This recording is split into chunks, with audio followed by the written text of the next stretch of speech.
Chelsea Women FT has a new minority investor, entrepreneur Alexis Ohanian. He's now taken a 10% stake in the team in a deal that could end up valuing the club at over £200 million, or about $265 million. Joining us right now is Alexis Ohanian, the founder of venture firm 776, co-founder of Reddit. And it is great to see you, sir. I'm sorry we're not doing it in person. I just got to see you on Monday night at the Robinhood event, which I know you're on the board of, and you've done some remarkable work with them. So congratulations. But tell us about this. How did this come about? What's the backstory? Well, you know what? 5 years ago, I was out loud and proud saying women's sports was just dramatically undervalued. That led me to, of course, become the founding control owner of Angel City FC. And I told folks I was just the start. And so I'm really proud here. You know, I set my sights on the other side of the Atlantic. And, you know, if you just look at the trophy case, Chelsea FC really represents excellence, the top tier of women's football, women's soccer. And I'm just grateful to play a part now as a board member and a minority owner and really make it America's team. If you're going to have one team overseas as an American women's soccer fan, we hope it's Chelsea, and we'll do the work to build it up and let folks know. In terms of the way you see all this going, there's so much money pouring into women's sports right now.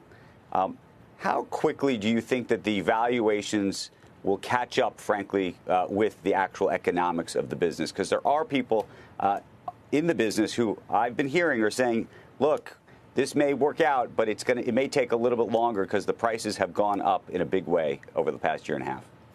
Yeah, look, valuations have grown, but I think they're commensurate in the reality that this industry had been undervalued for far too long. And, you know, it's nice to see that the momentum has shifted so significantly. Brands are just starting to wake up to the value of investing in women's sports. And I think, look, traditionally media deals do drive a disproportionate amount of the revenue for professional sports teams, and that will take time to build up. Those media rights deals, you know, they get sold on cycles, and I think we will see those continue to grow, commensurate with more and more fans tuning in and watching. But, you know, the reason I got so fired up about women's sports, aside from obviously being married to the GOAT, Serena, the business of it was appealing to me because as a social media guy, I look for heat online in the free market of attention. And you look at things like follower counts, ball don't lie, right? If you look at the follower count of the Chelsea Women's Football Club, that's 4 million people. 4 million people have signed up to say, I love this team, I love this club, I love these players, show me more. And when you look at that kind of intentionality, when you look at that kind of community impact, there's heat, and there's an opportunity for brands to partner, there's an opportunity to keep growing the fan base globally, and that was something special. You could look at that and think, all right, if this were any other type of brand, if this was any other type of platform, there's a lot of revenue opportunity there. And so, yeah, these valuations, I think, have grown quickly, but I absolutely believe in them. And we'll see billion-dollar clubs in women's soccer one day in the not-too-distant future. How much do you think this is ultimately going to be, though, about television licensing deals and what that ultimately looks like? And I ask because right now, if you're the NFL or you're the NBA, maybe if you're the MLB, we'll see, you're winning.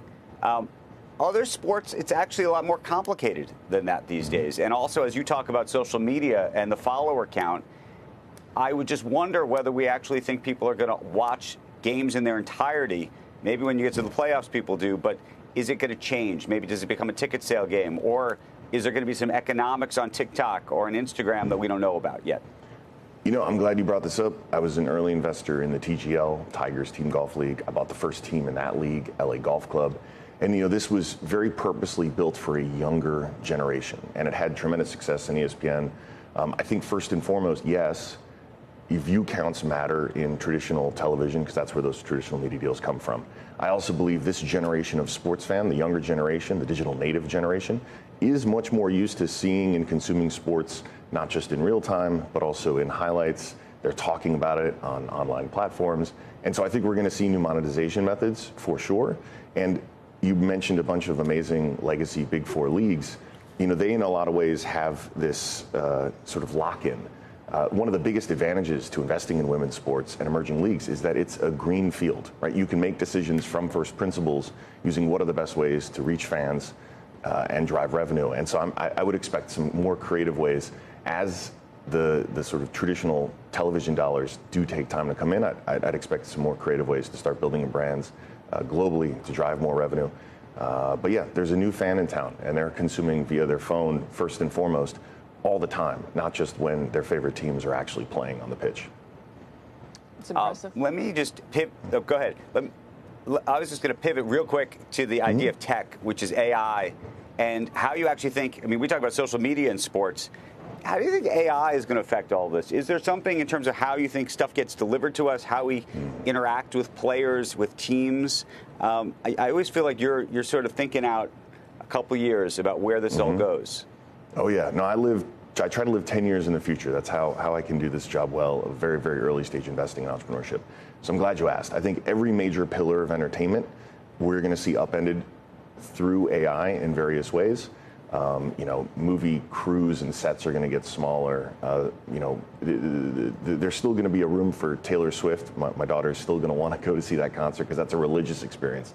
But sports is so powerful and frankly impervious to the AI revolution, because we'll never take our kids to go watch robots play golf. Right? That's not interesting. Sports is a fundamentally human experience. And as I actually see the world 10 years from now, every screen we see will get so much better at showing us what we want, when we want it, how we want it. Joe, if you want to watch Iron Man and be Iron Man, you'll get to see versions of that in the digital future. But sport needs to be human. I was thinking about some golfers, and there are some robotic pro golf. But then I thought they're not like Bryson. I think that guy is like a mathematician or something. But then you see when he needs heart, then he's human again. Yes. They're not robots. And to that point, Bryson's done an amazing job going direct on YouTube to show his personality. And he's running the same playbook of YouTube creators. And TGL's done a great job miking those guys up, creating that live moment, and humanizing a lot of golfers that on the tour can't really be their full selves. Right. So I'm incredibly bullish in this AI future for sport, because it is so fundamentally human. AI is going to make it better to be a fan. It's going to make it better to train. It's going to make it better to do so much other stuff. But we still need to watch humans doing this amazing skill and craft. And I'm looking forward to it. I think it's a bright future for our kids. You're not afraid that